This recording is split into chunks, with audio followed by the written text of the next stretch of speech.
এটা হচ্ছে আমার জীবনের প্রথম ভোট অবশ্যই। আর এতদিন ধরে চাকসু বাইকস যেটা ছিল ওইটা আসলে আমি না, শুধু আমি না, আমাদের ক্যাম্পাসের প্রত্যেকটা স্টুডেন্ট সবাই এনজয় করছে। আর আমরা হচ্ছে আগে চাকসু মানে কি আসলে জানতাম না, হ্যাঁ, যে ভাবতাম এটা কি একটা ক্যান্টিন, ওইখানে ডালগুলা পানি পানি, এটাই ভাবতাম। কিন্তু যখন থেকে নির্বাচনের প্রচারণা শুরু হচ্ছে আর কি, এরপর থেকে ক্যাম্পাস পুরা উৎসব মুখর। মানে আমার নিজের ঈদ, আমি ঈদ ওইভাবে সেলিব্রেট করি না যেভাবে হচ্ছে আমি এখানে মানে ক্যাম্পাসটা সেলিব্রেট করছি আর কি, সরি, ক্যাম্পাসটাতে মানে আমার ঈদ ঈদ ভাইবসটা চলে আসছে।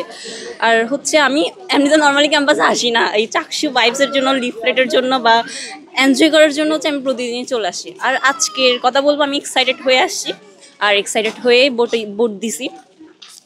আর এখানে হচ্ছে একটা আমি রিউমার শুনতেছি আসছি পর্যন্ত, যেটা হচ্ছে ভোট চুরি হওয়ার একটা আছে আর কি, যেখানে হচ্ছে এই যে এটা হচ্ছে ঘষলে উঠে যাচ্ছে। কিন্তু আমার মনে হয় না এটা হওয়ার পসিবিলিটি আছে, কারণ আমরা যে সেন্টারে ঢুকতেছি, সেন্টারে ঢোকার পথে হচ্ছে একটা বুথ ছিল, যেখানে আমাদের সবার নাম এবং টিক মার্ক নিচ্ছে, মানে সাইন নিচ্ছে আর কি নামের ইয়াতে।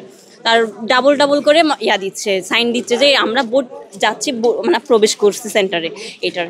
আর হচ্ছে এটাই, মানে চুরি হওয়ার আমার মনে হয় না কোনো আছে। আর যদিও যারা চুরি করতে চায় অনেক উপায় আছে, বাট আমার মনে হয় না এই যে এটার মাধ্যমে হচ্ছে কোনোভাবে চুরি হওয়ার পসিবিলিটি আছে। বাংলাদেশের প্রথম ইমিউনিটি বুস্টার সমৃদ্ধ ফ্যান্টাস্টিক হ্যাপি এনার্জি বিস্কিট। আমি ফার্স্টে ভাবছি হচ্ছে আমি ভোট দিব না, কারণ হচ্ছে এই যে এইসব পলিটিক্স, যাই হোক একটু হলেও তো পলিটিক্স আছে, মানে এইসব পলিটিক্যাল বিষয় ভালো লাগে না। আবার ভাবতেছি 36 বছর পর হচ্ছে, তাছাড়া আমার চেয়ে আমার আব্বু বেশি এক্সাইটেড যে না, দেওয়া উচিত, মানে অনেক কিছু আর কি।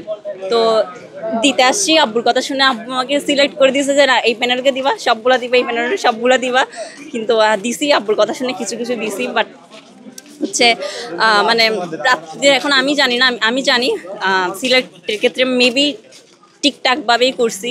এখন সবাই জানে কারা জিতবে, অ্যান্ড আমরা প্রত্যাশা থাকবে হচ্ছে কি, এখন চট্টগ্রাম বিশ্ববিদ্যালয়ের অবস্থা তো, পরিস্থিতি সার্বিক কিছুদিন আগেও অবস্থা খারাপ ছিল, এসব মানে হতেই থাকে এখানে বিশ্ববিদ্যালয়ে, এসব চলতেই থাকে। তো আমরা আশা করবো যে হচ্ছে ওনাদের অনেক ইস্তেহার আছে, এই ইস্তেহারগুলোর পাশাপাশি ঠিকঠাকভাবে পালনের পাশাপাশি, জানি না করতে পারবে, বাট অবশ্যই যেহেতু হবে, মানে চেষ্টা তো করবে যে কিছুর অন্তত ইস্তেহার পূরণ করতে।